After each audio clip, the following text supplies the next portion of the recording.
सेक्रेटच आमची शक्ती मरणाची आमची शक्ती आपण ते भेटायला आले हे खरं एक न करता येणार आम्ही भेटायला कोणी पण येऊ शकतो त्यांनी तब्येतीचे विषय पण विचारले आणि दुसऱ्या आरक्षणाविषयी पण चर्चा त्यांनी बोलताना असा एक आरोप केला की मी मुख्यमंत्री असताना आम्ही आरक्षण दिलं होतं, परंतु नंतर देवेंद्र फडणवीस मुख्यमंत्री झाले आणि त्यांना अधिकार नसताना चुकीच्या पद्धतीने कायदा त्यांनी आरक्षण दिले. त्यामुळे त्यावेळेस मी नव्हतो ना, त्यामुळे त्या भानगडीत मला नाही वाटलं तर झालंच ना.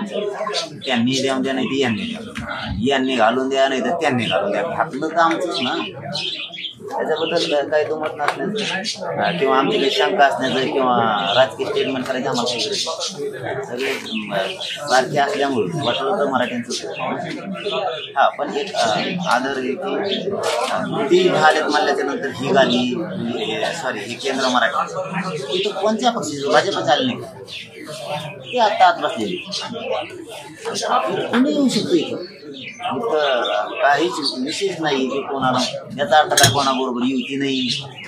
ते बिगर कामे नाहीत कधी सुट्टी चट्टी ते लिहित युत्या झाल्या का काय कुणी आला की काय युत्या जाण्याचं काय संबंध माझ्या मराठ्याला माहिती मी मराठ्याचा आहे. मी मराठ्या कुणी मी गोरगरीब कोणी मायाकडून कुणी आला आणि स्वतः सगळं केंद्रापासूनची सत्ता येऊन बसली आणि केंद्रापासून सगळा विरोध येऊन बसला. मला माझ्या समाजाला पाहिजे आरक्षण माझ्या डोक्यात ये. त्याच्यामुळं कुणी आला म्हणून काय कोणाला उमेदवारी डिक्लेअर होत नाही, कुणी आले म्हणून कोणाची युती होत नाही. फक्त हे बिगर कामे सुट्टे भुरके चोर कामं करणारे पक्ष येणे काही खिशे मारून खाणारे येत असतात काहीतरी. त्यामुळे मराठी काय त्यांच्याकडे लक्ष देत नाही. पण इथं ते फक्त विचारपूस केली आणि आरक्षणावरती मी पण चर्चा केली. राहुल गांधी यांच्याबाबत काही चर्चा झाली की राहुल गांधी भेटायला येणार वगैरे असं म्हणजे बाहेर नाही मला माहिती.